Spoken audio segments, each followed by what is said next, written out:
Hello, and welcome to episode 3 of Cheat Code Radio. I am your host, Nicholas Downie, Assistant Editor Chief at lordsofgaming.net, and as always, I'm joined by my co host. Hey, this is Anchorman V2 here, or Ivan Siler from the Multiverse Show, and together we're Cheat Code Radio. So let's go ahead and get started. Oh, and this is Frodo for the rest of you who has not seen him before. So, but all right. Let's go. All right, so we got a couple things we're going to cover. So first off, we actually have the update on the poll for this for the last week's episode. The poll question was, with Tencent on the prowl, do you think they will jump in the console battle? Actually, with 15% of the vote, people said exclusive deals ahoy, that they would be engaging in more exclusive deals. Actually, in second place with 33% of the vote, yes, prepare the 10 box, meaning that they will be jumping into with their own console. And last, first with 52% of the vote, no, money is everything, that they're just going to stay out of it and just figure out where things go. I think that's pretty accurate, at least for Tencent. Yeah. I think the main goal for them right now, we kind of talked about this last week, was that they are shooting to have their hands in as many markets as possible and increase their influence as far as possible. Doesn't make sense for them to play the exclusive game. Yeah, and also an exclusive console outside of China just doesn't make sense. Yeah, that doesn't really make sense for them, so makes good sense here. All right, so we actually have our questions for this evening. First up, all right, this actually comes from Unlit Earl, who asked his first question last week. Okay, you cheaters, I have a question for you. According to ex-PlayStation boss Sean Layden in an interview, he said, quote, "It's very hard to launch a $120 million game on a subscription service charging $9.99 a month. You pencil it down, you're going to have 500 million subscribers before you start to recoup your investment. That's why right now you need to take a loss leading position to try and grow that base. But still, if you have 250 million consoles out there, you're not going to get 500 million subscribers. So how do you square that circle? Nobody's figured that out yet." End quote. Doesn't that mean Game Pass is going to fail? Oh, boy. So, here's the thing. I really don't know how to take direction on this one because, to be brutally honest, this is math and business. Like, this stuff is kind of out of my realm of thought. To be brutally honest, I've never put this much thought into launching a game, how much it costs, and then factoring in Game Pass and all that. That's math I don't really concern myself with. Is Game Pass doomed to fail though? No, I don't think so. I'm pretty sure if it looked like it wasn't going to do well long term, they would have scrapped it by now. Microsoft's usually pretty good about killing stuff if it's not making the money, or at least doesn't have the potential to make money. I'm not going to discredit anything Sean Layden said because obviously, he's been in the business and I have not been in the business. But he speaks from a place of experience with PlayStation and how PlayStation's financials operate and, exist with how their ecosystem worked and everything else. And Xbox's is not incredibly different, but still different enough where there is variances to it. Like, there's no doubt that Microsoft backs Xbox. Like, Xbox isn't only playing with money that Xbox makes. Obviously, Microsoft is, throwing some money across the board there. But I think what a lot of people lose sight of with the Game Pass argument all the time is the fact that they're still selling games. They still have services. There's so much secondary income aside from Game Pass that I don't necessarily think Game Pass is this big multi-billion-dollar win for them by any stretch of the imagination. But I don't think they're hemorrhaging the amount of money people think they are with the service. I think there's also something that we need to also keep in mind here when we're talking about this service. So Sean Layden is accounting for, well, this is Sean Layden is not an idiot. He does have experience in the market, but let's also keep in mind under his leadership, PlayStation Now kind of faltered. We didn't really see much go on with PlayStation Now. It was clearly a service he wasn't really interested in really maintaining. So for him, it's really hard to take his opinion as a fact if that's the intention. I think by Unlit Earl here, but it's really more kind of the opinion because it'd be different if we had like, I don't know, maybe a Google Stadia person come out and mention it or something like that. It's like we kind of laugh at them, obviously, but it would mean a little bit more because they tried the kind of model and see what happens. But at least for Sean Layden, it's really hard taking him as a expert in this particular field because he didn't really try to push that service. So other than that, I think it's also more of the mathematics. Yeah, you want 500 million people, and he's assuming every game is going to have $120 million budget, which is a lot of money. And like, yeah, the budgets do go up, but not every game costs that much money to make. No. But let's humor him for a moment. Let's say every dollar that Microsoft earns goes back into the service itself. That they're not doing any third-party deals or anything like that with this money. Just, if they had 100 million subscribers, which they're on their way to doing in the next few years, based on the current trajectory, if they continue at that rate, that's still like 8 or 9 games. But if you're only doing $9.99 a month, because after that it's like, what is it? I don't know, almost like, was it $500 million or something like that? Yeah.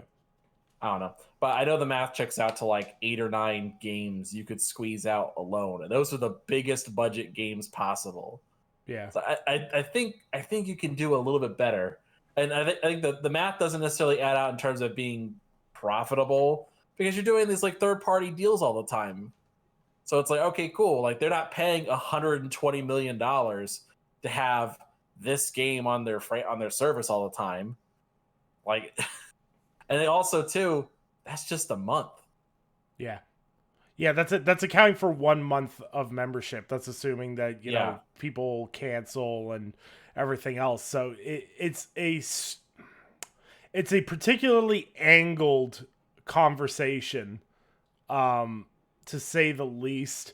And I do think, to Sean Layden's point, when he left at PlayStation, you know, saying, you know, the average game costs 120 million, or the, you know, games cost 120 million. You think about what games were coming out of PlayStation when Sean Layden was leading there, you know, God of War, Days Gone, you know, these big Ghost of Tsushima, Death Stranding, you know, these are massive AAA experiences. Yes, you had games like Concrete Genie and Dreams, etc., etc.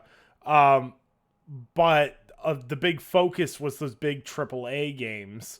And I do think that plays into it a bit because Microsoft, you know, they're giving teams bigger budgets, but they're not just giving Obsidian $100 million to go make an RPG. They're giving them a bigger budget than they were used to, but it's not necessarily, you know, a blank, quote unquote, blank check either.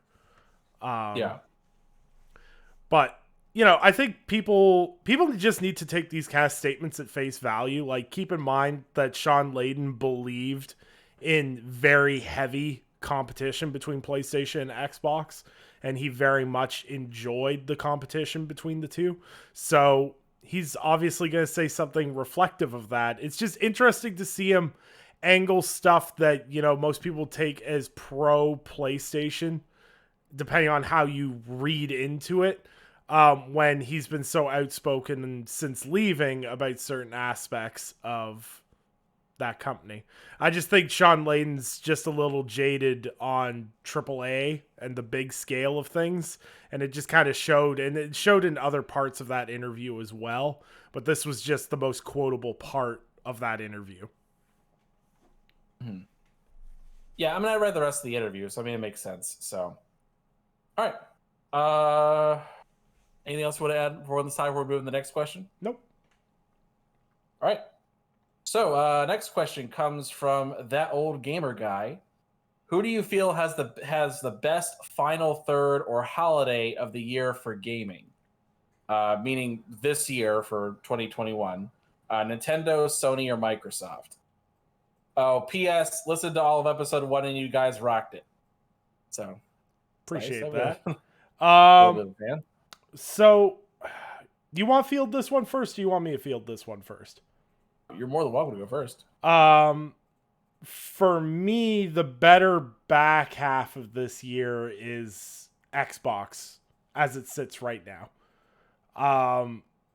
Their summer is really competitive. Like August, September is really competitive because, like, PlayStation's gonna have Kena and Deathloop, and I'm like, yes, I really want those. But also, Xbox has Psychonauts 2, 12 minutes. We're just playing the Ascent now. I'm enjoying the Ascent so far. And then, you start looking into the holidays. We're looking at, Forza Horizon 5 and Halo Infinite, which, of course, is the big Xbox game. And the big PlayStation game for this time period is Horizon Forbidden West. But at this time, we don't know if that's going to be the big PlayStation AAA game this fall, or if it's been pushed to 2022. And the longer this takes, the more I believe it's 2022, no matter how hard they want it to be 2021. So as it sits right now, Xbox is catering more to what I like to play heading into the third part of this year. And that's just the way it sits. But like games like Deathloop will be amazing, etc., etc. Before we go, I want to answer mine. I want to say Nintendo. I don't think does Nintendo really even have anything that's coming out the second half of this year. I am honestly the I mean, worst. there's some stuff, I guess, but nothing. I'm the worst Nothing person will, like, knock to your ask. socks off. Yeah, like I'm the worst person to ask because I basically do not follow Nintendo content unless it drops while I'm writing news articles.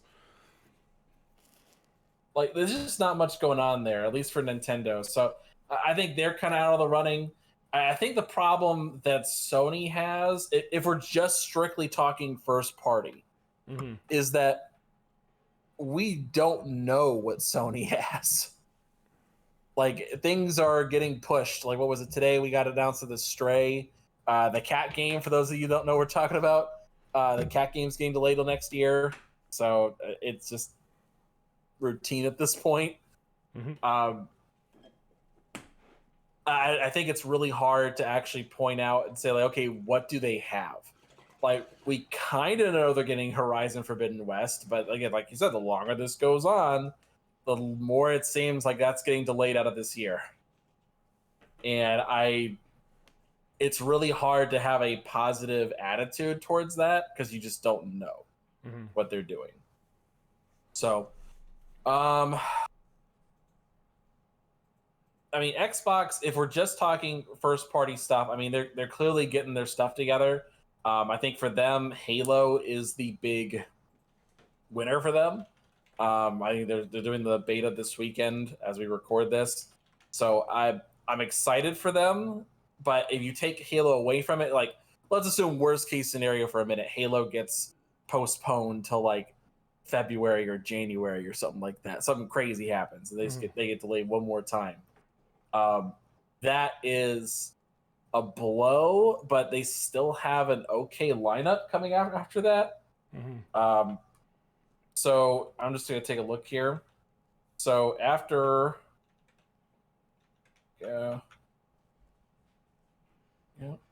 So after that, they got Psychonauts 2 coming out next month in August. But they got Forza Horizon 5. I mean, they just had a flight simulator come out to Xbox, which, I mean, kind of counts, I guess, but not really. They have stuff there that's like definite, set in stone, definitely coming. And at bare minimum, that's going to be better than PlayStation because PlayStation, we have no idea what's even coming right now. So that's kind of the iffy part. It's more about like betting whether or not things aren't going to get delayed. Yeah, and that's kind of the situation everyone's kind of found themselves in. Because I should dial it back a little because I said, with Halo Infinite, I know that's a holiday 2021 tagline, but they haven't said anything beyond that. And what does that mean? But I feel slightly more confident in Halo hitting 2021 than Horizon, just because we're seeing test flighting and everything else. This is all the stuff they had talked about. If they've got people in testing various game modes and testing things and, trying to play around with servers and stuff, it seems logical that like a November, December launch date might happen. Um, and with Horizon, because it's single player, and we're obviously not going to have a beta, we're not going to have multiplayer testing or anything like that. We just have to go off what we've seen. We saw a great showcase, state of play with the game, but we haven't seen it again since there was a rumored August event. All of a sudden, everyone who was saying that has really gone quiet in regards to that. So, like, we just basically have to wait and see right now. And I think even PlayStation right now with Horizon Forbidden West is wait and see. If they can make 2021, they will make 2021. But I don't think they risk the quality of that game to put it out in 2021. Mm-hmm. Okay. Um. Yeah, I think it really just depends on what else is going to happen. Mm-hmm. So if we start thinking about third party, that's where things get really one-sided, because with Xbox, I think this is kind of the genius behind their approach, is that, well, most of the stuff they partnered with is coming to Game Pass day one. Mm-hmm. And regardless if those games are good or not, it kind of doesn't matter. And this is kind of like the whole thing. Like, for example, the Ascent's coming out or is out now for people, and they're able to play it. And some people don't like it, some people do like it, and it doesn't really matter because it's just another game to the hundreds of games on Game Pass. Mm-hmm. But then it's like, okay, we got Hades coming out, Origami 2, Back for Blood. It's just like you got good games coming out on the service alone. And then you're also partnered with Battlefield. I think it still got partnered with Madden or something like that. They're partnered with EA for most stuff at this point. Like it by default, they have a better third-party lineup. And right now, PlayStation, they got GTA 5. Mm-hmm. They got the marketing for that. And Call of Duty, which we still don't know the situation with Call of Duty, if it's even going to come out this year. So it's a weird scenario to be in, and mainly because Xbox, you know what you're getting, and PlayStation, you just don't right now. It's uncertainty, which is freaking people out. Yeah, I think people just need to relax a little on that front. Like, the thing is like with so many of these games, we're seeing so many delays right now, even if they're just a month or months or into next year or whatever the case may be. All three platforms are going to have great games. It's just a matter of when they get there. And there's tons of different games for a ton of different people right now. And I think that's what's so exciting about this holiday stretch is like a perfect example, like August, September time frame. There's a new Tales game coming out. And that's going to be on Xbox and PlayStation. So if you're looking for a JRPG, you can play that. The sequel to Judgment's coming out. So if you're a big fan of RGG Studios, you're going to want to check that out. Death Stranding Director's Cut, Deathloop, Kena. There's stuff on both platforms, even like Nintendo and stuff. I don't pay attention to Nintendo. I know there's stuff coming. But there is no reason anyone should be worrying about one specific game heading into this holiday, because there's so many great games that we're going to be able to spend our time with. I mean, either way, it looks like fun, so I'm excited either way. But yeah, kind of who it is. All right. Let's see. Next question on the list here. This one comes from Mickey. The argument that has been tearing social media apart this past week. Do you guys think Sims like Flight Simulator count as actual games?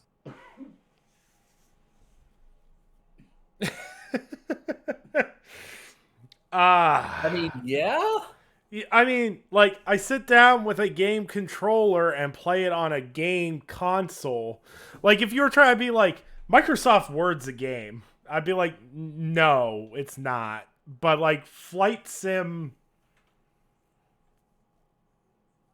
it's a game because you play it. Like, I understand the argument that it's used to train pilots, so it's like almost like a job training thing. And I see that argument a lot, but, like,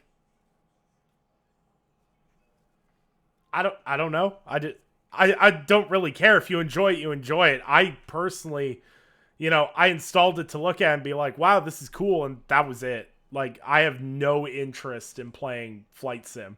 It's a technical marvel, but it's not my kind of game. Or sim, whatever you want to call it.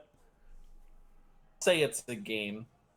It may not be like a traditional, like a gamified type of game, like where there's points and things like that. I mean, it's like us saying like, all right, like a lawn mowing simulator is not a game. I mean, it may not be like super exciting or anything. I mean, you're mowing a lawn, but you can have fun doing that. Like it. Some people like the mundane aspect of it. Some people like just going through the motions and having a good time. Like Mm-hmm. some people like that sort of thing. Um, I know for me, I mean, I play Flight Simulator. I'm probably gonna like dick around on an occasion, like just not as like a regular thing, but like hey, I played it when it came out. I thought it was like really neat. Like I live near an airport, and I got to take off from that airport. And one of the cool things is that they have live weather, and the weather will update. And it was like I think like maybe like 5 minutes behind or something like that. So like I'm looking out the window watching the sun go down, and in the game the sun's going down as well. And I'm like, oh, that's cool. And the weather conditions are almost exact, like same amount of cloud cover. Like it was like that is really really neat. Yeah. Like I had some of the effects where it was where it had rained a little bit earlier today, and so there was water on the runway, and so it reflected that, which was awesome. And like I've read some other stuff too, like if you're in a scenario where it's like a blizzard in Denver and you're trying to fly out of Denver, you're gonna have to deal with extra planes being on the runway because they're all trying to land too. Like it's fun little things like that where it's you get to live vicariously through a game. And so I'm willing to say it's a game, not like a traditional one. Like for me, like Forza Motorsport and like Gran Turismo are boring as hell to me Mm-hmm. because it's driving, and it's not like driving around having a good time. It's like technical driving. Mm-hmm. It's like ugh. Like that's boring. I don't consider those games, but if we consider Gran Turismo and Forza Motorsport a game, I gotta say, Flight Simulator's a game. Yeah, I mean, like, in all traditional sense, it's a game. It can be used for training and everything else, or wherever the case may be. But at the end of the day, it's a game, and different people like different games. Like, one of the most popular games on Steam is Farming Simulator because it's relaxing. And apparently, city people like to sit there and pretend to do hard work on their free time. Um, Oh no, like I played farm without farming. I played like lawn mowing simulator. I played that for like an hour. It was fun. Like I mean like I hadn't mowed a lawn in years because I don't have a lawn. I'm living in an apartment, but it's cool. Like it just is something about just doing basic stuff. It's like those people who like Stardew Valley, where it's just like oh yeah, or like people who like play Minecraft and they just want to like I just leave me to my crops. I milk my cows, yeah, kill the pigs. yeah, I could feel that because like I've got hundreds of hours in Harvest Moon. I spent a lot of time in Stardew Valley, and like it. Sometimes it doesn't have to be a game. Sometimes just the repetition can be comfort. So I'm not gonna sit there and say someone's way. If someone finds comfort in playing Flight Simulator and flying around and going from, Montana to California or wherever the case may be, more power to them. Mm-hmm.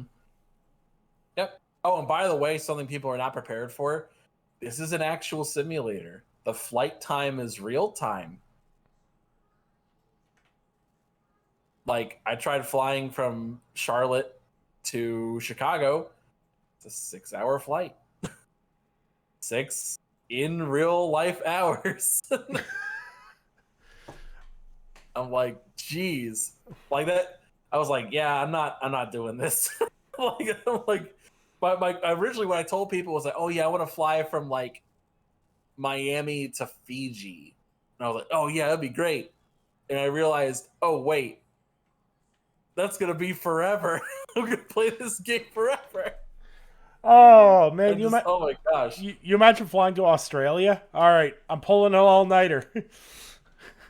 Jeez. I mean, I used to play like Elite Dangerous a lot. Mhm. But my thing with these kinds of games, I normally set a goal for myself, and once I get the goal, I have no obligation to play anymore. Right. Elite Dangerous is also a sim, but they have some things to make the passage of time more tolerable.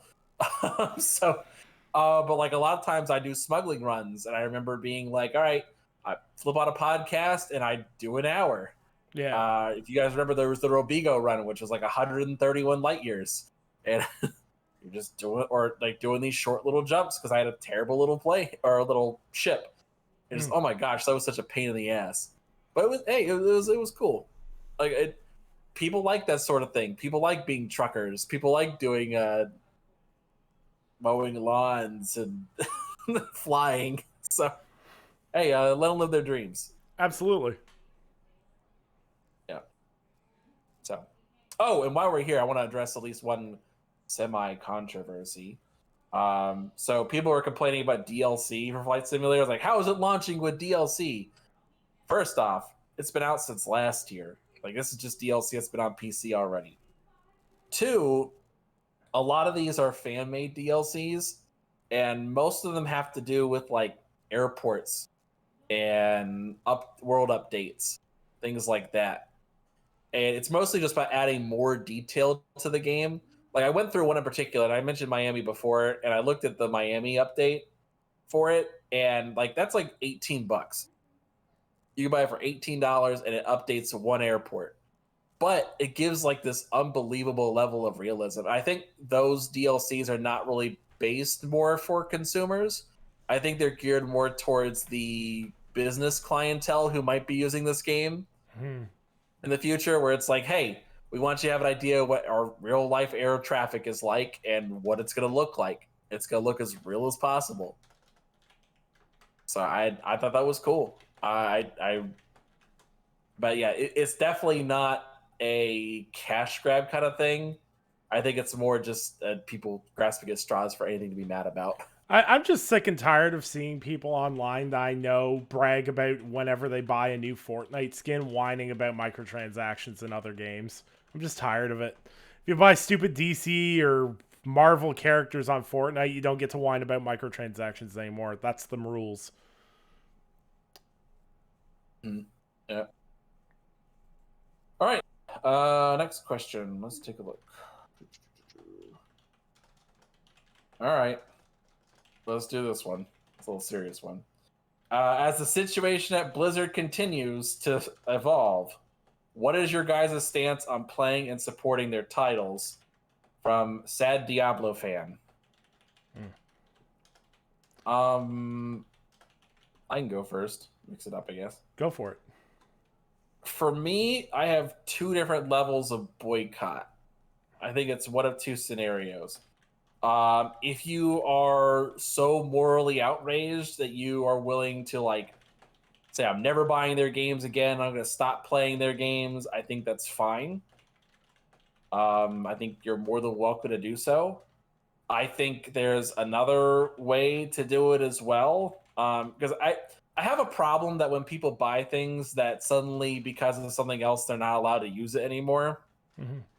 Like, I understand not giving someone else more money, but okay, so like in the States here a couple of years ago, they had like the Nike people were like boycotting Nike because of Colin Kaepernick and stances and things like that. Mm-hmm. People were boycotting it, and I was like, and they were like just taking out like, oh, here's my Nike products, I'm burning them, and I'm like, those are my gym shorts. I'm not gonna burn my gym shorts. Yeah. Like, I'm not gonna buy anymore if I would decide to make a statement, but I'm not gonna burn my gym shorts. And I kind of have the same mentality when it comes to games. Like there are some games where I don't care for the people that make them, but like I already have them, Hmm. and I generally what I find to be an acceptable thing is I think playing those games is fine, but don't give them any more money, and more importantly, don't advertise. Like I don't stream those games. You would never know I play those games, Hmm. and I that's kind of my mentality on it. Is I think you could take their server space, you just don't give them any more money, and you don't buy any microtransactions, and you don't do anything else. Hmm. That's kind of my mentality on stuff for a lot of games. Yeah. So Yeah, for me, like, I'm not going to stop playing um, the games I already own. Like, I'll use an example. Like, I've got the classic Diablo games on via GOG. I'm not going to stop playing or enjoying those in the future because of what went on with Blizzard. Because me playing those games doesn't give them any financial benefit. I already gave them the money for those games years ago, and there's nothing really I can do about that. But I can make a conscious effort not to buy Diablo Resurrected or Diablo 2, sorry. Like I can not give them new money. Um and like I even think like I'm a little bit different on terms of like the online stuff. Like I don't play Overwatch anymore. I stopped playing Overwatch during the original Fallout with Activision Blizzard because it was like I don't want to support these guys for this, and this reason. So I'm not going to be a monthly active user in your numbers. And like that's just something I'm doing. Like you can like if you own Overwatch already, go right ahead, play it, enjoy it, whatever the case may be. Don't spend money. Don't buy Overwatch 2 and wait to see actual change actually begin to happen and not just Bobby Kotick saying things in investors emails and stuff like that. yeah, like I said, like, I think it'd be different too. Like I was thinking about that too because like I've stopped playing Overwatch about a year ago at this point, Mm-hmm. and I'm just bored with it. So for me, I'm kind of like, eh. But like if I was still into Overwatch, I mean, I think for me, I'd be like, yeah, I'd never no not buying any loot boxes. Like I'll play if I want to, but they're not getting any more money out of me. Mm-hmm. Like I'm not gonna watch Overwatch League and stuff like that. I'm just not going to. But for me, I'm bored with it anyway, so it doesn't mean anything to me. Yeah. Yeah, So, and that's just the thing is like Blizzard isn't really putting out anything right now that people can not buy because honestly, all their stuff's being constantly delayed, and it kind of makes sense to why it's always constantly getting delayed now. Explains why Overwatch 2, which was supposed to release in like 2019, 2020, is now nowhere to be seen anywhere. Um, yeah, especially considering the fact it's not even like a completely brand new game. It's like half of a new game. yeah, Like, Harry, here's all the same characters as before. We updated their character models. We added a couple new mechanics. Praise $60, us. please. Like, yeah, it's not. It'd be different if they were like going from the ground up, starting something over. But no, that's not what this is. So it, but yeah, the mismanagement I think is the main thing. So Yeah, yeah. Final question. absolutely. Hit me. All right. Both of you are massive Bethesda fans, so I'm wondering, what is your most anticipated Bethesda upcoming title and why? I don't know who said this. Did I not tag it? Uh, I'm looking at yours. See? Nope, I don't have a name who said this. I think that's the one I got through email, so that would make sense. Um, Okay. so, most anticipated Bethesda game. It's really easy right now. It's Starfield. I want Starfield like right meow. So, okay, I get that you're excited for Starfield, but I'm kind of in a weird boat, honestly, where I'm like, yeah, I'm excited for the potential of Starfield, but based on what they actually showed us, I'm kind of like, eh, like, But like ladders. I mean, yeah, ladders. I mean, yeah, it looks cool. Like, I've seen the concept art; it looks great. But I'm also kind of like, I want to see something more tangible. I want to see the world like itself, not just one static location that Mhm. looks like the moon. I want to see more than that. And I think right now I'm kind of like the potential's still there. It's more like, okay, so when they showed off the Starfield logo like a couple years ago at first, I was like, cool, like something else. Thank you. But then it's like, okay, I need something a little more tangible than this. Like, what kind of game is it? What's it gonna look like? And now they show me that, and now I'm like, all right, now I want to see the world.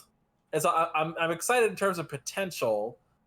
But then like the next thing on my list is Redfall, and I'm like, okay, like this is a fun, unique thing that we're getting to see Arcane do. It's a different franchise. I like the fact that they're branching out a little bit more. They're gonna do a little more co-op focus. I thought that was cool. But honestly, the game I'm most excited for is Deathloop. Mm. I think that game well, I think it failed itself initially when they were trying to show it off the first time because it just comes off as lame. Like it's like, all right, cool. Someone's trying to kill me. Why kill other people? And time rewinds. Yay. And Mhm. I'm just kind of like, it's fine. But for me, like that last gameplay demo that they did was excellent. That Mhm. sold me on the game. It gave me a good idea of its aesthetic, showed me how missions are set up, and it showed me character and more dialogue between these two individuals, or both are trying to kill each other, but they're also trying to help each other, sort of. And it's just weird, and I like it. Like it's like, okay, this is way more interesting to me. It's probably going to be the first game I get when I pick up my PS5. Mhm. Like it's probably going to be the first one, and just depending on a couple factors there. I mean, it's already going to come to Game Pass, so I'm fine there.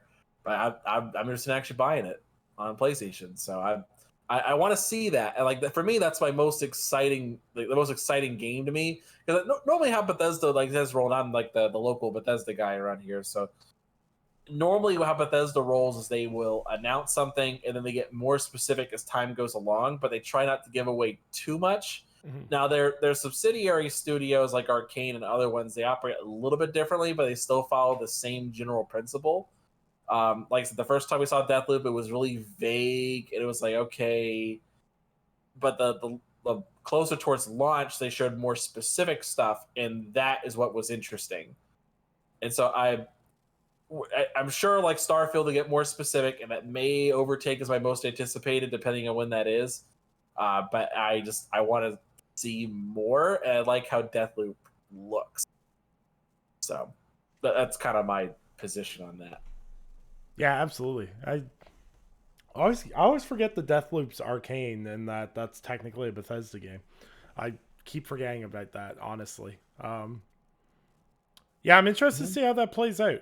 It's like Hitman meets Dishonored, so I'm kind of all over that. And we'll wait and see how that looks. But yeah, no, Starfield all the way for me. But yeah, Deathloop is definitely a good pick. And you're right. Bethesda and its subsidiaries always do pretty similar marketing, how they market their games. Is they kind of tease you with an idea, and then just before launch, they'll be like, this is what it actually is. And I agree with you. When I first saw that Deathloop teaser at E3, I was like, this could be interesting, but not really how holding my full attention. And then when they did the Deathloop state of play there, I was just like, yeah, okay. This is a deluxe edition pre-order now. Like I need this right now.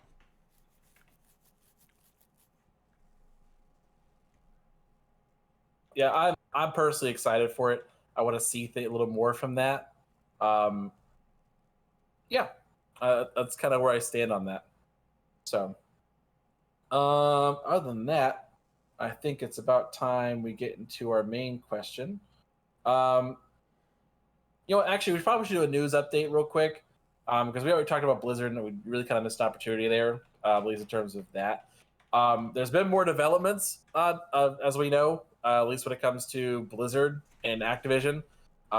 Since our last video, they organized a walkout from the show, or from the show. They did a walkout from the studio.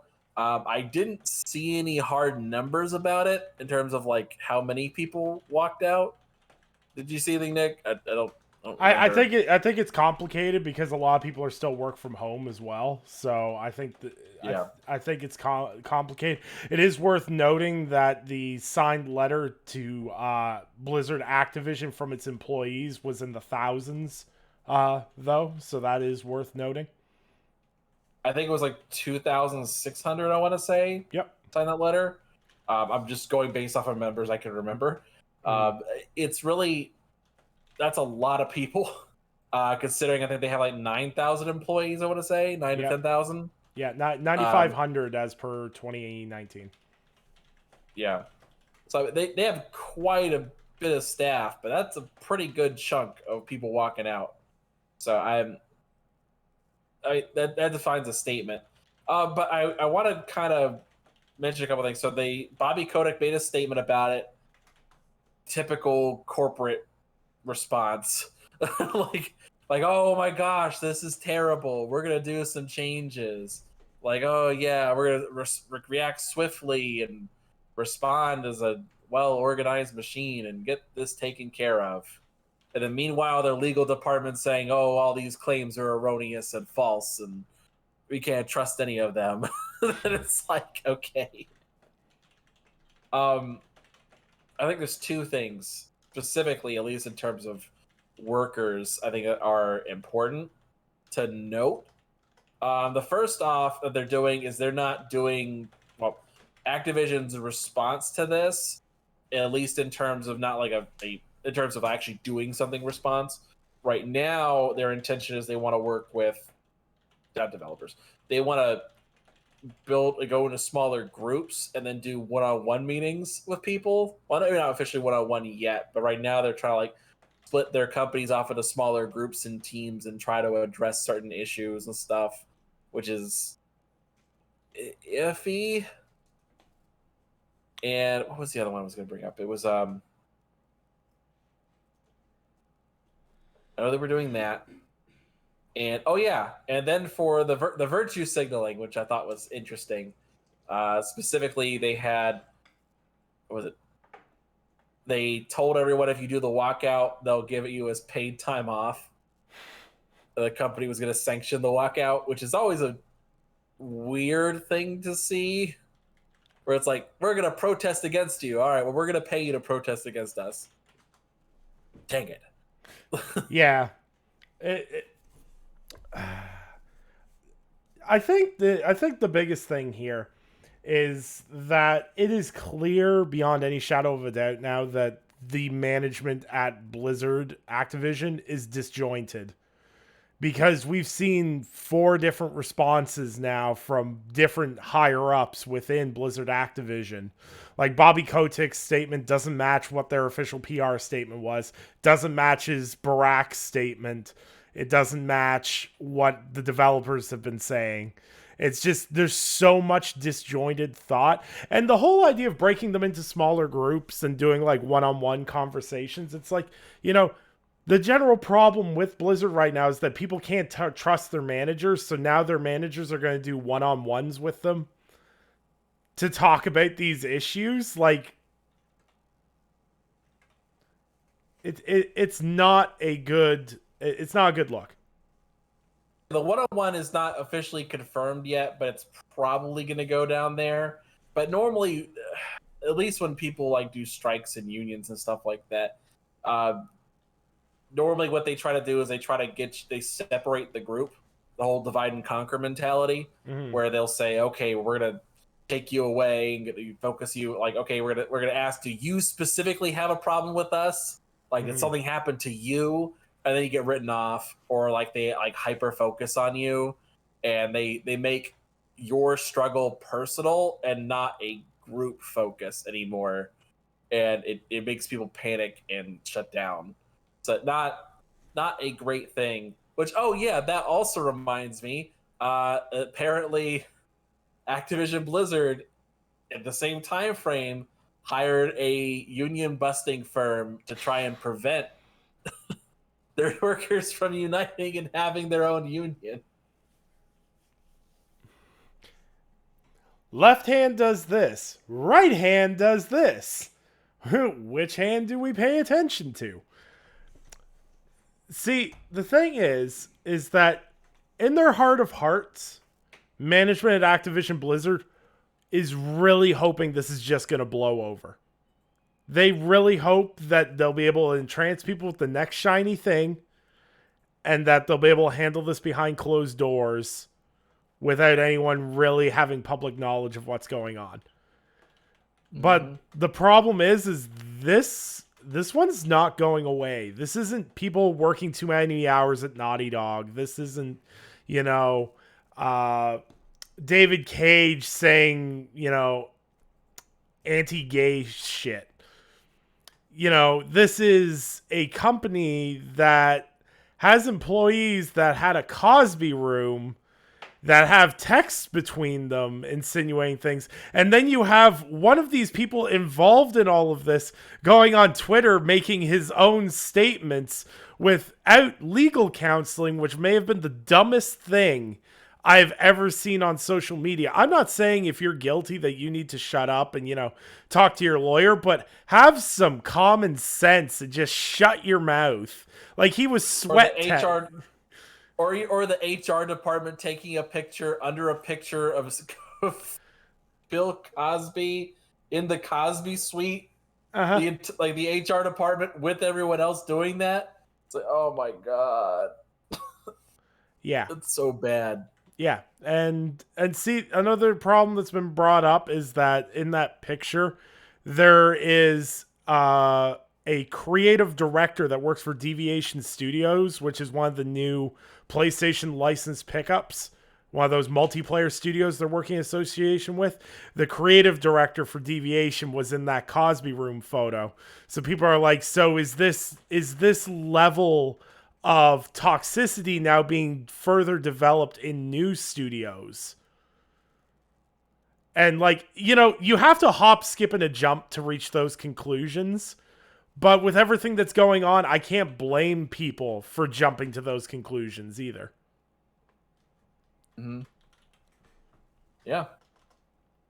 So, I think we'll wait and see. We'll see if there's any more developments on this story and keep you guys posted for anything else that happens here. But these are some important developments I felt like we needed to mention at some point. Mm-hmm. So. But yeah, we have our main topic for the evening. Go ahead and prepare yourselves. All right. As both Xbox and PlayStation have revealed their incredible console sales results for the launch of their consoles, do you think that there will be one dominant leader in the pack this generation? I think we need to give a little more context to this. So for those of you that don't know, there were rumors that were floating around last week and confirmed this week. PlayStation 5 has officially hit 10 million units sold. Xbox, I believe, did we get confirmation officially from Xbox, or we just we have an estimated figure of 6.5 million? It's an estimated, it's an Xbox's is an estimated figure. Yeah, it's I know it's based off of how much they said the increased sales percentage was based on prior Xbox sales. And so someone went through and found the prior Xbox sales and multiplied it accordingly. And so it's kind of weird. But Xbox is touting this as like the fastest growing or the fastest selling Xbox that they've ever made. Mm-hmm. The same thing with, PlayStation. But things are going pretty quickly and sales are definitely ramping up. So I think that's kind of the figures there we need to at least point at.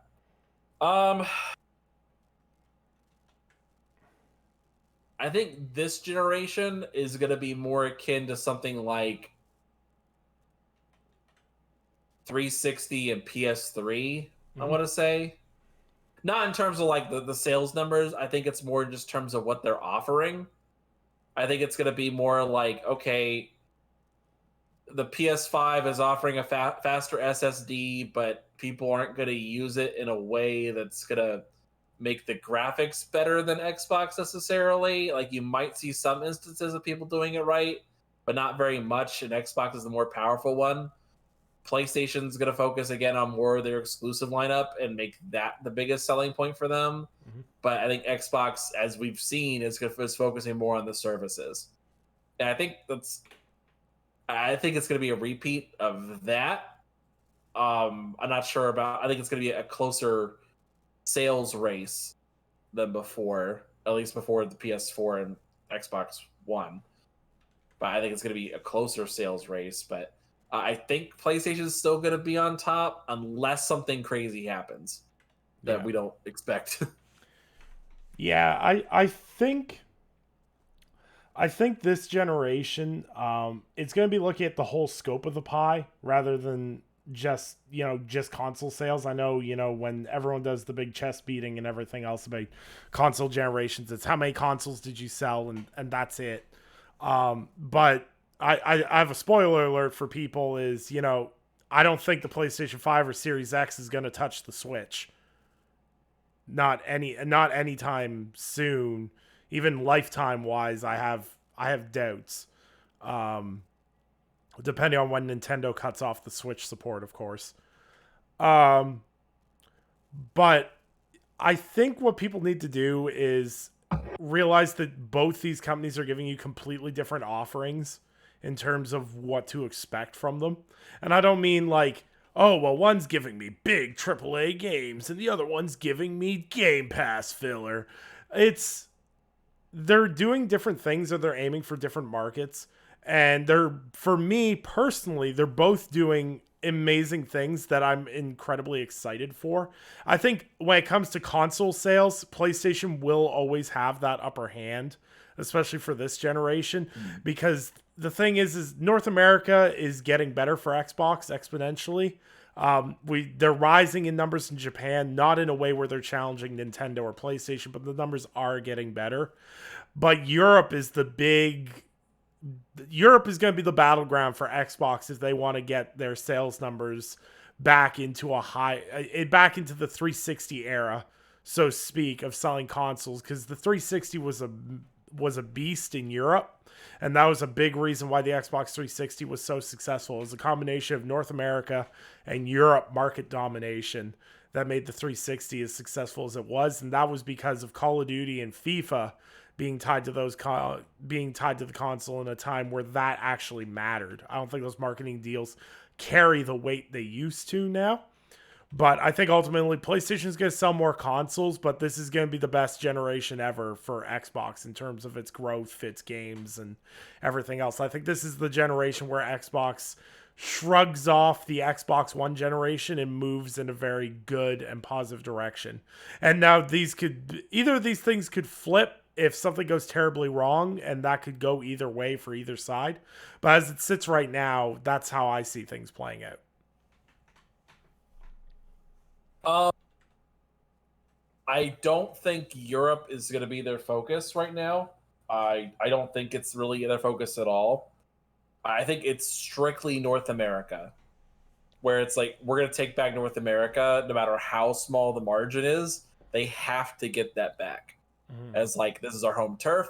We have this market. This is what drives the rest of the industry, and the sales here matter the most. And they are going to push that first and foremost. I think they're going to kind of let Europe kind of stand, like still put up a fight, but not like a lot. I think for them, they're going to be trying to focus on those newer markets. They haven't really had success in the past, and really push those more often than not. I think mainly just because the North America thing is kind of a point of pride, and it's your hardcore base. This is where people are from. Mhm. And I think they're going to do what they did on the 360 era by focusing on the service aspect. Because, in all honesty, how ridiculous was it that they convinced us to buy Xbox Live? Yeah. Like, that's insane. Somehow they convinced us to buy something that wasn't really necessary. They locked they locked online behind it, but they marketed it as, oh yeah, join your friends, play together. It's the best online service. It's like, yeah, yeah. And we bought into it. Hmm. We spent money on it Hmm. when PlayStation wasn't doing that. Like PlayStation followed that in PS4 era.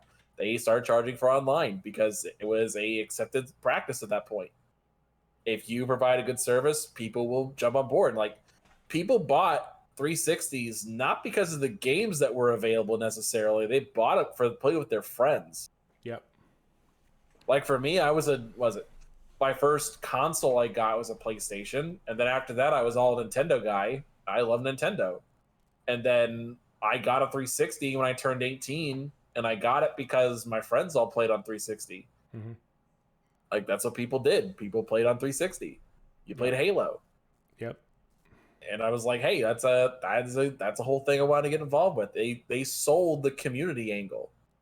Yep. And that's something that I think that people really do enjoy. I think that's what they're going to focus on, at least in terms of this generation, making Game Pass the de facto experience, where Mm. it's like, oh yeah, you have Game Pass, so you have access to all the same games that I do. That like nowadays, that's the only reason people don't play together anymore. It's like, hey, I don't have that game. All right, pay us $10 a month, and you'll have that game forever. Yeah. Like you play where everybody else plays. Like you make that the default. That's great. Yeah. Well, it's one of those things where it's like you're playing with your friends or whatever, or you're playing a game and your friend's like, "Oh, I really wish I could play that game right now," and you're like, "Hey, it's on Game Pass. You can get through there." Like it's going to be a different era, and I think the metric for success is going to be vastly different than before, and people are going to call that goalpost moving or wherever the trendy thing is to say. But the fact of the matter is the industry is changing for better or for worse, and we can be in a space where AAA games are $70 and Game Pass can also be phenomenal. It doesn't have to be mutually exclusive. I don't think either angle is bad necessarily. And I don't know. I think both companies are going to find massive amounts of success because they're appealing to people in different ways. This feels like the PlayStation 4, Xbox One era was one of the most boring generations in terms of Microsoft versus PlayStation. Not because of fanboy wars or whatever the case may be, is because they were basically the same goddamn console, only separated by software. They didn't do anything unique. Tried doing unique things, Yeah. but as what tends to happen most of the time when you try to do something unique and you're the only one doing it, people don't jump on board. Like it Yeah. has to be something that's like baked into it, like the share button thing. It wasn't. I would say it was a game changer, at least in terms of online discussions, because people would post screenshots or post clips, and people would see that and be like, "Oh wow, I want to play that game now." Mm-hmm. Like it was a great way to sell on word of mouth. I think that was a game changer, but that's so small. Like it wasn't a game changer in terms of like gaming is now different now. Mm-hmm. And I don't think and nobody really brought anything major to the table there. Like was it PlayStation 4 did the whole like the trackpad thing in the middle of the controller, Mm-hmm. the DualShock 4, like that was interesting, but no one really used it. Mm-hmm. They used it as a all right, you don't have a you don't have a select button anymore. All right, use this now. Like they used that. Like Xbox had the haptic feedback triggers, which only Forza used. Yep. So it was cool, but no one really adopted it. So I Yeah. mean, there were innovations, but they were all really small. Yeah. They weren't major things. So just silly. Yeah. I honestly think this is going to be one of the best generations for gaming, and people just need to sit back, relax, and enjoy it. I think also too, we're not supposed to sit here and just be like singing the praises, but I think Game Pass opens up a whole another market for games, and not just in terms of like, oh yeah, more people can play and lower barrier of entry. I just mean like different types of games that would normally see success can. Like Payday 3 needs to drop on Game Pass. Mm-hmm. Because that is a perfect type of game for Game Pass, where it's a game people will be apprehensive to buy and just kind of iffy on, but once they get to play it, they can really enjoy it. I And I like, okay. Uh, to piggyback on what you're saying, because I think you have a really good point there. What I think I enjoy most about Game Pass is seeing more people willing to try other games. Because before it'd be like, if it wasn't the quote unquote new hotness, people wouldn't try it. And now it's like, Mhm. oh, this is on Game Pass, so I might as well try it. And then people are like, hey, I really love this game. I'm really into this game now. And like for something like Payday 3, that'd be phenomenal because, one of our biggest things when we were into Payday 2 was, trying to convince people, hey, you should drop $40 on this to come play with us. And they'd be like, how fun is it? We're like, it's really fun. Believe us. Right? It can kind of be that pushing barrier to get your friends into stuff. I think games like Back for Blood and everything else are going to see a huge benefit for Game Pass. And ultimately, it's just if people are having fun with a game, people get that FOMO so fast now. And I think that with Game Pass, with people just being able to download it and play, good games are getting more shine than they would because of how many games there are coming out now. Now that's on Game Pass, people are like, "Oh, check out this new Game Pass game." Sometimes it comes across like don't get me wrong, some Game Pass people sound super propaganda-ish, but but it's great to see people go, "Wow, this is a really great game. I really enjoyed this," and then seeing the trickle down effect for good games. It makes being an influencer a lot easier if you say like this is just a stupid example, like Chivalry 2. We talked about Chivalry 2 before. Nick literally convinced me to buy Chivalry 2 after talking for 30 seconds.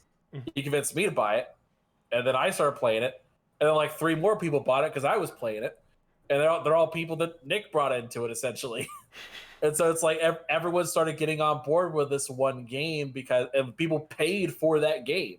Yep. It's not on Game Pass, but it's funny because it's a harder thing to do.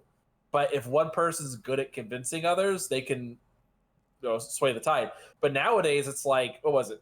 I just started playing Psychonauts because I was like, oh, Psychonauts 2 is coming out. It's on Game Pass. I'll play it. It's now my favorite platformer of all time. Yeah. Like it used to be Banjo-Kazooie used to be my favorite, and Psychonauts 1, nope, took over. It's the best platform I've ever played. Great mechanics, great writing, excellent. Loved it. And then everyone else saw I was playing it, and then I'm like, oh yeah, like, this is great. I talked for like 15 seconds, and then everyone's like, oh, I'll play it. And they jumped on board, and I got like 16 different people who are all playing Psychonauts now. And I'm like, great. I wasn't planning on this. Long live the micro influencer. Yep. It's just it's things like that. Like what was it? Playing Grounded last year was a great example of that. Yep. Where it was Jared, who we both know, he played Grounded, would do these little articles about it, and it was like, oh, this looks like fun. We all downloaded it, played it, had a great time. It was like, okay. But the barrier of entry is really low. It's like, all right, would you play it? Or the gameplay you guys are seeing is from Kingdom Hearts. I had never played a Kingdom Hearts game before. Never did. Never bothered. Didn't care. And I just was like, oh, I'm going to play a game that, like, oh, other games are coming out that I'll be interested in. I'm gonna play a game. I could just drop it I can stop playing at any time. And I've been playing Kingdom Hearts 3 pretty much nonstop, and I'm really far into the game now. I'm like in the Pirates of the Caribbean world.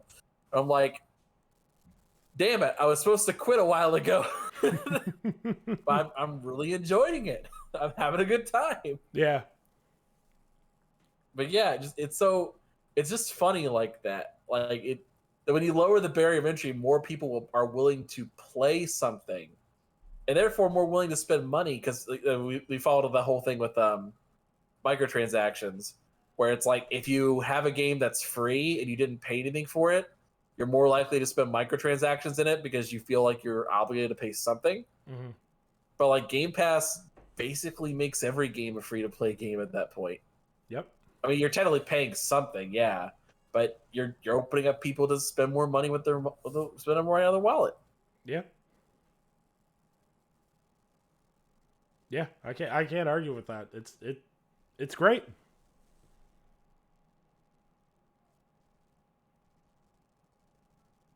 There. All right, so this is like a side topic thing. We actually had to cut out a different question for this for our main topic because a couple people asked this or some variation of that question. So let's talk about game sales for a minute. All right. So right now, I don't think we have any hard sales numbers for Xbox of like Series X games and anything else like that. I don't think we have any hard sales numbers or even estimates really. Nope. We just see general games. But we do have some figures from PlayStation games. So Miles Morales has sold like 6.5 million copies. Mm-hmm. And so that game has an attach rate of over 65% on PlayStation. I mean, part of it is that it was bundled in with the system. And then also keep in mind, that also is a mixture of PS4 copies and PS5 copies. Mm-hmm. So we don't have a strict PS5 number for that game. The other figure is I don't think we have anything for Demon Souls. I didn't see anything. I did a little research before. I didn't see any numbers for Demon Souls. But we do have some recent numbers from other games. So Returnal came out, and I believe that's a PS5 exclusive. Is that correct? I don't think it's a PS4. Yep. That game sold about less than 600,000 units. And the other one that they sold, what was it? It was Miles Morales. Oh, sorry, no. It was Ratchet and Clank, and that's been about a month now, and they've sold about 1 million copies. Mm-hmm. So I've been seeing some people in particular, like a friend of mine, Tony Polanco, had mentioned, like, doesn't that seem like a low sales figure, considering how many PlayStations there are out there? I kind of want to ask you, Nick. Like, does that sound about right? Like attach rate size, or what do you think? Well, attach rate's a fickle thing, honestly, because the more people that buy your console and everything else, I don't necessarily think it translates to everyone's buying a specific set of games. Like for example, like there was games like the PS4 did over 100 million units, right? But definitely not all of Sony's first party games hit 10 million sales. You look at something like Horizon did like, I think Horizon's like career wise on the PS4, like 13 million copies. So for argument's sake, that's 10% of PlayStation 4 owners own Horizon Zero Dawn, give or take. Which is a really great number of people when you think about 10% of the PlayStation 4s out there have a copy of Horizon Zero Dawn. So if you do that, if you want to construe that to Ratchet and Clank, there's 10 million PlayStation 5s out there. There's 1 million people that bought Ratchet and Clank.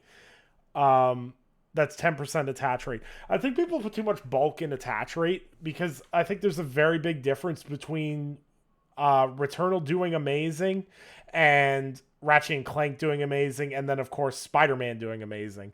Like, I would be raising an eyebrow if it was like Spider-Man Miles Morales sold 1.1 million copies on PlayStation 5. I'd be like, huh?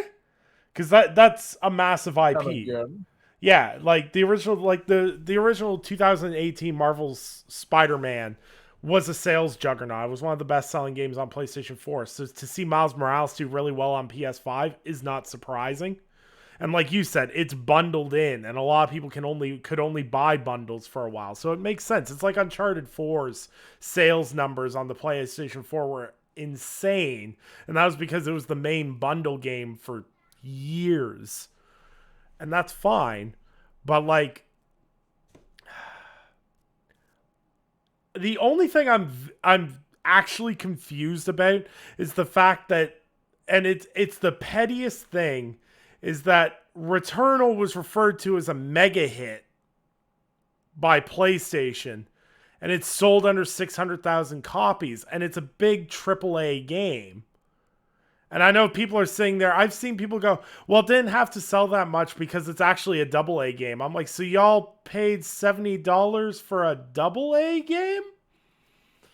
Like, that, it doesn't check out. I played Returnal. It's fantastic. It is triple A as hell. But when you say mega hit, I'm thinking at least 1 million copies. But perhaps maybe Actually, technically speaking, for it to be a AAA game, it would have had to have sold at least 1 million copies. Wait, is that an actual measurement? Oh yeah, no. Like the whole AAA thing is not just some bullshit thing that someone came up with.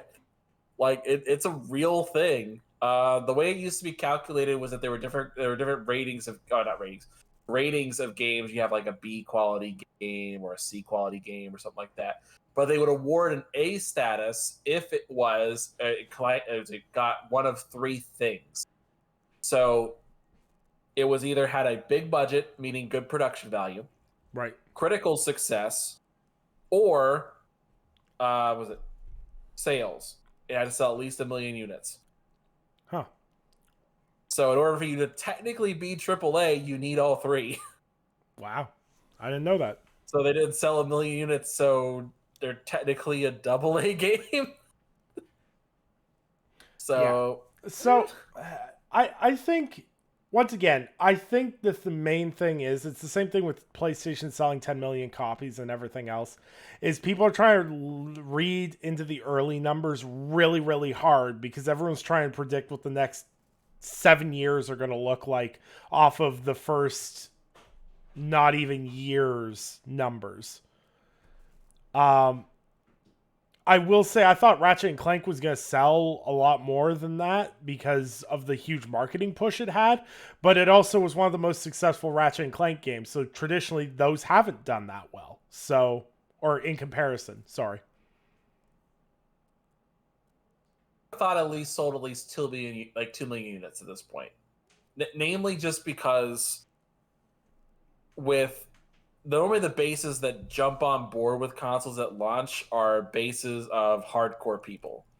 These are the people who want everything immediately right then and there and would buy those games. Yeah. So maybe things are different now. I mean, COVID is kind of weird, and so people weren't able, like those hardcore people may not have been able to actually get those systems. Mm-hmm.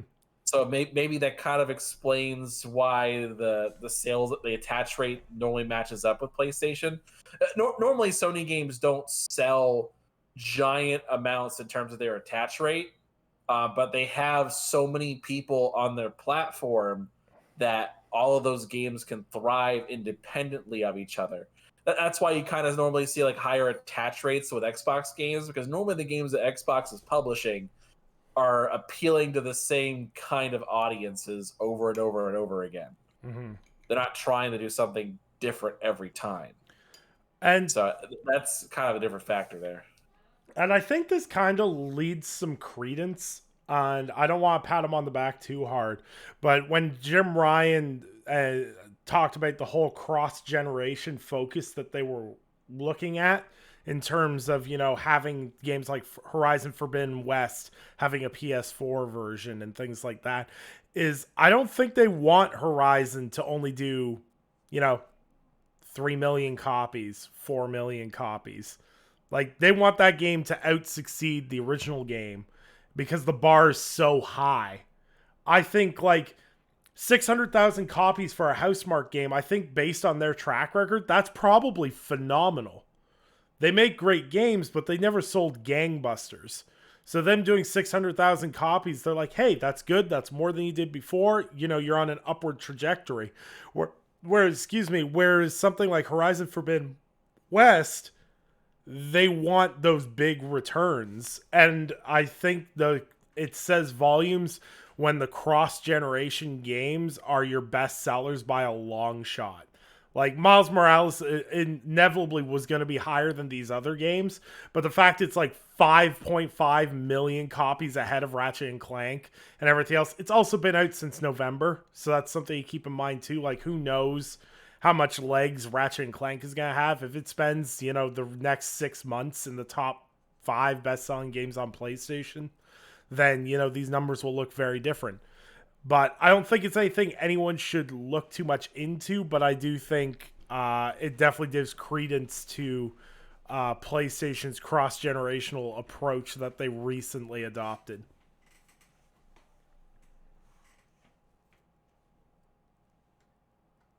Yeah. We'll see how that mentality goes after a little bit. So, all right. You want to get into our poll question? Yep. Poll question time. Oh, before we even ask the poll question, I guess we should even talk about why we're even talking about it in the beginning, in the first place. So was it today or yesterday? Technically, I think it was today. Here on Thursday, before you guys actually see this. They had PlayStation has officially announced the NVMe slot, what the first third parties chips will look like. And there's a couple weird things about it.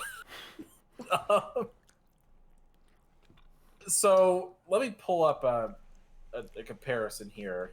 So first off, let me see.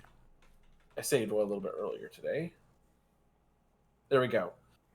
So the SSD expansion is going to be here. The first one you can buy for $170 is 500 gigabytes. Mm-hmm. You can buy a 1 terabyte for $275. A 2 terabyte for $570.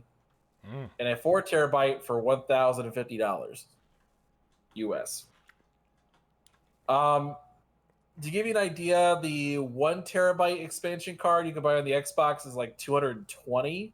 So that's about $50 more, about $55 really, to get the same memory expansion. However, there's a very interesting caveat to this that's listed here. So I have it pulled up right now. So it says you should carefully review drive specifications prior to purchase and contact the vendor or manufacturer if you need further information. SIE cannot guarantee that all M2 SSD devices meeting the described specifications will work with your console and assumes no responsibility for the selection, performance, or use of third-party products. Which is just wild, man. So look, I did a tweet that went way more distance than I ever thought it would about how I'm handling my next generation storage, and that is I'm not paying these ridiculous SSD prices, and I'll just delete games as I go or transfer games as I go. It's fine. Like, why? Like I can wait. It's first world problems to the max if you're running out of hard drive space. Well, Mr. 1 gigabyte internet. Yeah, well, okay, yeah, well, I've got fiber, okay? Like, I downloaded the Master Chief Collection, like, 28 minutes. So, nuance and all that. But the thing is, like, I don't like it when you roll this out as a beta and then proceed to go, we are not responsible for anything that happens when you insert these third-party SSDs. It's like, okay, if you're going to put that warning on it, can I buy a first-party SSD from you guys that I get a warranty on? Or, like, it's too much risk for me. And, like, it's probably a 1 in a million chance something goes wrong. But with my luck, something would go wrong. So I'm personally not going to bother and just keep playing and deleting my games as it is. But this whole, like, paragraph legal disclaimer at the end for something that is just memory is kind of hilarious, because how did we go from Xbox One and PlayStation 4 where it's like, hey, you want more memory? Plug it in, to now here's a paragraph legal warning about what happens when you use a third-party memory card, and you have to do XYZ to install it. Yeah, like that's the other thing I think is just absolutely crazy. Like the Xbox One is like a traditional style where you just plug it in and you're done. But PlayStation is like, all right, you gotta lay it down, pop off the side, take off the screw, like unscrew this extra part here, plug it in there, screw it back together, plop it back in, and then hope it works. Like I don't know what it is, but like it's incredibly funny to me personally. Like I don't like I understand both sides of this argument. It's like, well, I should be able to plug and play. That's the point of a console. And I also understand the people that are like, it's one screw to remove. How hard is this for people? And people are being hyperbolic on both sides of it. But like when someone like does an SSD upgrade on their PlayStation 5, I just imagine they're like laying out the silk red, tablecloth, and they put the console down and they like, wipe it down slowly, and then they pop the side panel off. Like, and it's like the a whole little thing. Barry White in the background. Yeah, like there's a little bit of Barry White in the background, and the candles are on, and it's a vibe as you install your new SSD storage. And I say that to say, it's not the most user-friendly thing in the world. It's not overly complicated, but at the same time, plug and play would ultimately be better. And it's cheaper. It just feels so wild to me is that both these consoles were so forward thinking on so many different things that the expandable storage was this much of a struggle for PlayStation when they knew the size of the hard drive that they were, or size of the SSD they were selling this thing with. Like, people were going to want memory expansion.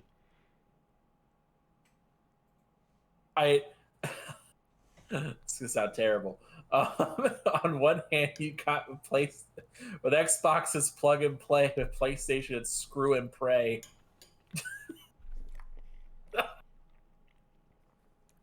I do not co-sign any of this.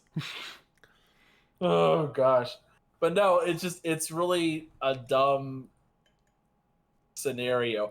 Remember the whole thought process behind this, Nick? Do you remember like the whole thing was like, oh well, Xbox is gonna have a proprietary thing, but it's gonna be more expensive, and people were making a big deal out of $220. Mm-hmm. And it was like, oh yeah, but we also like, oh yeah, it's at launch though, like it's gonna go down over time, but it's proprietary, it works, it's warranted, and you're good.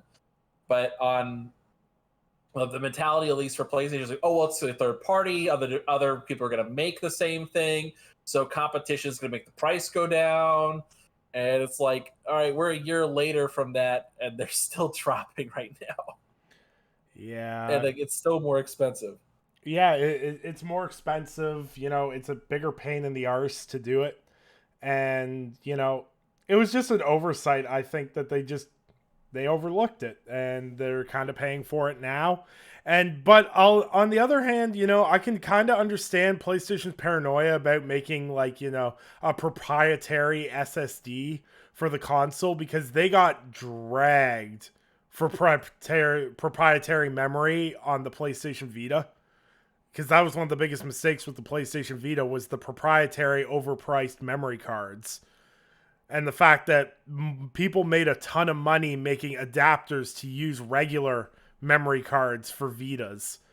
That was a big mistake they made. So I wonder if they kind of were being like, we'll just go third party and then no one can accuse us of this. And like, Microsoft got dragged for having the proprietary Seagate SSD, but it seems to be paying off for them so far in terms of ease of use, anything else. Like, I haven't seen any issues with it. Like, I haven't seen anyone been like, my SSD fried my console, da da da da.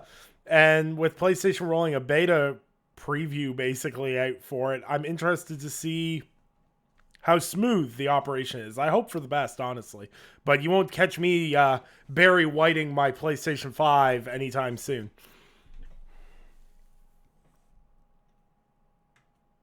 Yep. Yeah. So, all right. So that leads us into our question for this evening. To leave you guys for tomorrow or today, whenever you're watching this. PlayStation 5 has officially revealed the SSD storage expansion that it is available. Will you be upgrading? Option A, hell yes. Option B, hell no. Or option C, no, who needs more games? Take the BG route. So Rogue Company and The Last of Us. That's all I need. Um,